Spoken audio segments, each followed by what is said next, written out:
c'est la deuxième édition du colloque que nous allons lancer ce matin, qui va se tenir à l'Abbé du 1er au 2 juin 2023.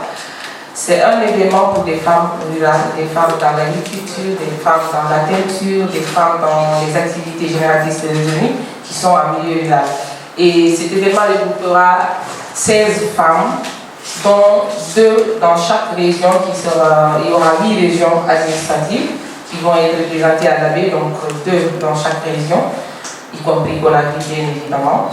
Alors, comme vous le savez déjà, le site actualitéféminine.com existe depuis 2017. Il fait la promotion de la femme, surtout celle vivant en milieu rural. Et donc, à travers les activités, les reportages que nous réalisons à l'intérieur du pays, nous avons compris ici qu'il fallait aller au-delà. Comment aller au-delà? Beaucoup de femmes vivant en milieu rural sont là, on réalise des interviews avec elles, on fait des reportages avec elles, mais on a senti là qu'il fallait faire aussi au-delà des articles, faire un événement pour, en tout cas, magnifier, pour parler de ces femmes, pour qu'elles se rencontrent, en tout cas pour qu'elles racontent leurs difficultés et qu'elles cherchent des pistes de solutions. Donc c'est à travers d'échange en échange qu'on a eu vraiment cette initiative de mettre en place le colloque national des femmes entrepreneurs en milieu rural. Et pour cet événement, c'est vrai que Actualité est l'initiatrice du projet, mais ce n'est pas que Actualité féminine qui organise le colloque. Il y a ici les Amazones de la presse guinéenne, il y a la future Team Guinée, il y a Women Hope Guinée. En tout cas, c'est avec ces structures-là qu'on collabore. Et l'année dernière, c'était du 26 au 27 mai.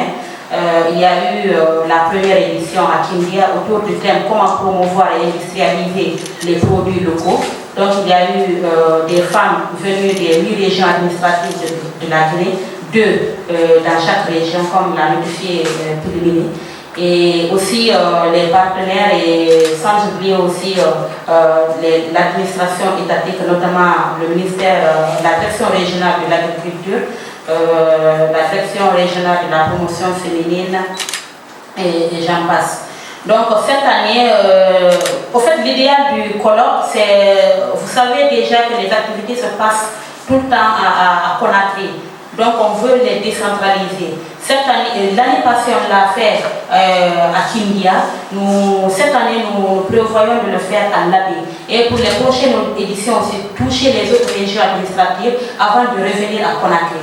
Donc cette année, le thème central, ce qui est retenu, c'est la construction d'un musée national de l'artisanat guinéen. Donc durant cette rencontre de 2 jours, c'est-à-dire le 1er et le 2 juin, ces femmes venues des 8 régions administratives de la République de Guinée, elles essaieront de toucher plusieurs thématiques liées à leur activité génératrice de revenus, mais le thème central, en tout cas, où elles vont s'accentuer surtout, c'est comment construire ce musée national de l'artisanat guinéen. En tout cas, c'est dans ce but de faire la promotion de leurs produits, de nos produits dans l'ensemble, mais surtout promouvoir aussi leurs activités. Parce que quand il y a ce musée-là, ce sera un espace de tourisme. Ça permettra vraiment aux personnes d'aller visiter. En tout cas, ça peut apporter quelque chose de plus dans leur épanouissement.